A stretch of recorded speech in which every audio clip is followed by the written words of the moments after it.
The conference room smelled like leather and cold ambition, the kind of space where power gets redistributed every quarter. I stood in the doorway holding a slim leather folder watching my sister Victoria perform her favorite role, the competent one. She sat at the head of the 20-person mahogany table, PowerPoint remote in hand, explaining third-order projections to the board of Meridian Tech Solutions, the software company our late father had built from his garage 32 years ago. She didn't see me at first. Nobody did. I dressed carefully. Navy suit, minimal jewelry, hair pulled back. Professional invisibility. As interim CEO, Victoria announced, I've identified several cost-cutting opportunities. We can eliminate our veteran hiring program. It's reduced profit margins by 2.3% annually. Pure charity work that Dad insisted on for sentimental reasons. That program had placed 847 veterans in tech jobs over 6 years. My father, a Marine Corps veteran, had considered it his legacy's moral foundation. Victoria considered it inefficiency. Then she saw me. Her face shifted, jaw tightening, that micro-expression she'd perfected since childhood when someone threatened her narrative. Emma, what are you doing here? This is a closed board meeting. I'm attending, I said simply, moving toward an empty chair. You're not on the board. You're not even employed here anymore. She turned to Martin, the head of security, standing near the door. Martin, please escort my sister out. Family drama doesn't belong in corporate spaces. Martin was 53, former Army, hired 8 years ago when I'd been VP of Operations. I'd personally reviewed his application, overriding HR's concerns about his employment gap after combat deployment. I'd seen potential where others saw liability. He cleared his throat, and the sound carried weight. Ms. Anderson purchased 51.7% controlling shares last week through the estate settlement option. As of Monday morning, she's the majority shareholder. He paused, letting that information detonate. She's your new. The room went silent. The kind of silence that precedes tectonic shifts. Victoria's face drained of color. That's impossible. The shares were divided equally. I got 50%. She got 50%. Not quite, I said, sliding into the chair directly across from her. The leather folder made a soft sound as it touched the table.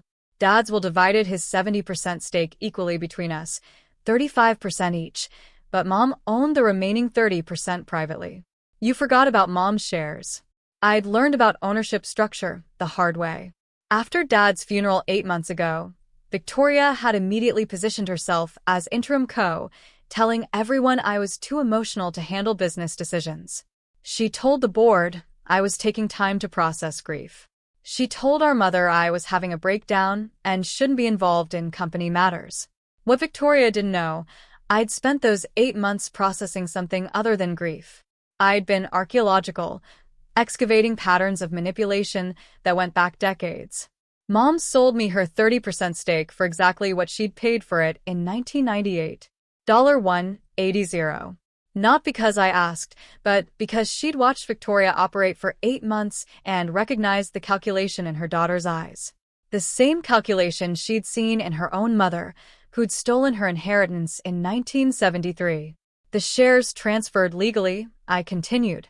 Mom's attorney, Judge Morrison, retired family court judge who handled Dad's estate, verified everything. CC notification was filed last Monday. I now own 51.7%. You own 35%. The remaining 13.3% is held by employee stock options. Victoria's hands trembled. She gripped the table edge. You went behind my back. I went through proper legal channels unlike what you've been doing. I opened the leather folder. This is a summary of financial decisions you've made as interim company 8 months of what you called modernization. I pulled out the first document. Each sheet was a separate microclimax, waiting to detonate. June 15th, you eliminated the veteran hiring program. Saved $340,000 annually. Also eliminated the hiring coordinator position, terminating Sarah Vance, a Marine Corps veteran with 3 Purple Hearts who'd placed 127 veterans in jobs. Board member Patricia Chin, who ran HR, shifted uncomfortably. She hadn't known about Sarah's background. Victoria had told her it was a redundant position. July 3rd, you sold our community training center building for $1.8 million to a developer. The center provided free coding classes to underserved communities. Dad started it in 2016. It trained 2,430 people over 7 years, 64% of whom we hired. I slid receipts across the table toward the board members. The buyer was Pinnacle Development LLC, a company registered in Delaware 3 months before the sale. Sole owner Victoria Anderson. You sold company property to yourself at 40% below market value. Independent appraisal valued it at $3.1 million. The room temperature seemed to drop. Board member Richard Torres, our CFO, pulled the documents closer, his jaw tightening as he scanned numbers. August 10th, you increased your salary from $180,000 to $420,000. Effective immediately. You claimed it was market rate adjustment for CEO position. Actual market rate for a CEO of our company's size, $280,000. You gave yourself a 133% raise while cutting veteran programs. Victoria stood abruptly, chair scraping back. I was running this company while you were, I was grieving.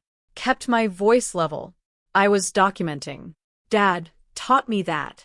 He said, in business, paper beats conversation every time. The gambler's fallacy, believing that past investment justifies continued investment despite mounting evidence of loss. Our family had been feeding the slot machine of Victoria's competence for 38 years, convinced the jackpot of her living up to potential was mathematically inevitable. But some machines are broken by design. The psychological concept is called narcissistic triangulation, the manipulation tactic where someone positions themselves as central authority while isolating others. Victoria had done it masterfully. She told the board, I was unavailable. Told our mother, I was unstable. Told our younger brother Daniel, I was being difficult. Each relationship carefully poisoned, so nobody compared notes until Mom called Daniel in September, and Daniel called me. And we all sat in Mom's kitchen on a Thursday afternoon assembling the puzzle pieces of Victoria's reconstruction. She told me you didn't want to be involved, Mom had said, her voice quiet. That you'd said the company reminded you too much of Dad. She told me you were having panic attacks, Daniel added. That bringing up business matters would trigger you. I'd shown them the texts I'd sent Victoria, 47 messages over 6 months, asking about board meetings, financial decisions, strategic planning messages she'd responded to with, I'll handle it, or not a good time, or simply ignored. Family isn't who shares your blood, Mom had said finally. It's who shows up when blood isn't enough. That's when she offered to sell me her shares. Now, in the conference room, I continued through my folder. Each page a small death of Victoria's narrative. September 22nd, you attempted to sell Meridian's proprietary software licensing to Cortex Systems for $4.2 million. Market analysis shows the licensing is worth $1.8 million. You were selling company assets at massive discount to a competitor. I pulled out another document. Cortex's VP of Acquisitions is James Morrison, your fiancé. This is the email thread discussing the sale, including his message. Once the sale completes, we can finally start the villa renovation. Patricia actually gasped. Richard's face had gone red. October 5th, you fired Michael Torres, our lead developer, claiming performance issues. Michael had a 98% code efficiency rating and had developed 3 of our flagship features. I slid his termination paperwork across the table. He was also questioning the Cortex deal. His termination letter includes a forced NDA with $500,000 penalty for disparaging company decisions. Judge Morrison had reviewed that NDA, called it unconscionable restraint, and advised Michael he could challenge it. Michael was now consulting with an employment attorney. You've been systematically dismantling everything Dad built, I said. Not to improve the company, to harvest it. Victoria's voice cracked. You have no idea what it takes to run a company. You were always Dad's favorite. I was VP of Operations for 6 years. I built the entire project management infrastructure. I negotiated our 3 largest contracts. I created the veteran hiring program that you called charity. I leaned forward, and yes, Dad and I were close because we shared values. We believed profit and purpose weren't opposites. The Ghost Ledger. Emotional accounting beyond financial exploitation. I'd been assembling it for months, quantifying the invisible costs of Victoria's lifetime of manipulation. Thanksgiving 2018. Victoria announced her engagement. I gotten promoted to VP that week. My news took 3 minutes. Her wedding took 3 hours of conversation. Cost recognition of professional achievement. Unrecoverable. Dad's cancer diagnosis, 2023. I took family medical leave to help with appointments, treatment, research, daily care. Victoria visited twice in 6 months, both times to discuss business decisions she was preparing for. Cost shared burden of grief permanent. The funeral 847 words in my eulogy about Dad's values, his veteran advocacy, his belief in second chances. Victoria spoke for 4 minutes about continuing his business legacy and honoring his success. Zero mention of the people he helped. Cost authentic memorial of father's character. Irreplaceable. Every family dinner where Victoria positioned herself as the successful one, the responsible one, the daughter who really understood business. While I was too soft, too emotional, not strategic enough. Cost. Self-confidence systematically eroded over decades. Revenge isn't rage. It's patience sharpened into strategic documentation. I'm calling an emergency vote, I said, to remove Victoria as interim CEO and install permanent leadership. I'm also recommending immediate forensic audit of all transactions during her 8-month tenure. Richard pulled his laptop closer. I'll second that motion. As majority shareholder, I'm authorizing the audit regardless of vote outcome, I added. But I want board consensus. The vote was unanimous. 8. Victoria abstained, her face a mask of disbelief. I'm also reinstating the veteran hiring program effective immediately. Sarah Vance will be contacted about returning as coordinator with a formal apology and back pay for wrongful termination. Michael Torres will be offered his position back with the same terms. Patricia was already making notes. The community training center sale is being challenged. The $1.8 million will be returned, plus penalties for self-ding. If Pinnacle Development LLC contests this, we'll pursue civil fraud charges. You're destroying me, Victoria whispered. I'm correcting your destruction, I said. There's a difference. The procedural justice unfolded with methodical precision over the following weeks. Week 1. Forensic accountants from Brennan and Associates arrived. They analyzed every transaction Victoria had authorized. The report took 180 pages. Summary: $6.7 million in questionable decisions, including the undervalued sales, inflated consulting fees to companies owned by her associates, and strategic asset stripping that would have bankrupted Meridian within 3 years. Week 2, the board voted to pursue legal action. Victoria was formally removed from all positions. Her remaining 35% shares were placed in a trust she couldn't access or sell without board approval. A legal structure Dad's will had included for exactly this scenario, though none of us had understood why until now. He'd seen something in Victoria that Mom and I had been too close to recognize. Week 3, the SEC opened an investigation into the self-ding transactions. Victoria's lawyer negotiated a settlement. She surrendered 20% of her shares back to the company, paid $2.40 $4 million in restitution, and accepted a permanent ban from serving as an officer in any publicly traded company. Week 4, Sarah Vance returned as veteran hiring coordinator. Her first act was to create a memorial scholarship in Dad's name, $15,000 annually for veterans pursuing tech careers. I approved it immediately. Month 2, Michael Torres filed a successful lawsuit against the NDA. It was voided. He returned as lead developer with a 30% raise and an official title, Chief Technology Officer. Month 3, the community training center sale was reversed. Pinnacle Development LLC dissolved. The building reopened with expanded programs, now including free childcare, so parents could attend evening classes. Month 4, Meridian's quarterly earnings report showed 23% growth. We'd hired 47 veterans.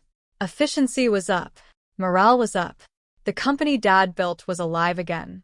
6 months later, I stood in the Training Sense main hall watching a graduation ceremony for 32 students who'd completed our coding boot camp. 19 of them were veterans. 13 were single parents from underserved communities. All 32 had job offers. 8 from Meridian, 24 from partner companies. Sarah stood beside me. Your father would be proud. He'd be proud of the work you're doing. I corrected. Martin approached his security uniform. Crisp. Ms. Anderson. There's someone at the front entrance asking to see you. Victoria. I hadn't spoken to my sister since the board meeting. She'd sent texts, angry at first, then desperate, then nothing. Our mother had tried facilitating conversation. I declined. The account was closed. Tell her I'm unavailable, I said. She says she wants to apologize. I considered this. The scorched earth ending I'd planned didn't include reconciliation, but I also remembered something Dad had said once. Forgiveness isn't mandatory, but doors can stay unlocked without being open. Tell her I'll meet with her, I said finally, in 3 months after she's completed the financial ethics course the SEC mandated. After she's shown genuine change behavior, not just words. I paused, and only if she volunteers 20 hours at the Veteran Services Center. Not for my benefit, for hers. Martin nodded and left. Sarah raised an eyebrow. That's generous. It's conditional, I corrected. She wants redemption. She can earn it through action. Whether she actually does remains to be seen. There is no place for who she was in my world anymore. But people can rebuild themselves if they choose the work. Dad believed that. It's why he gave veterans second chances. The balance sheet was clear now. The company was stable. The mission was restored. And I was finally running the organization my father had always intended.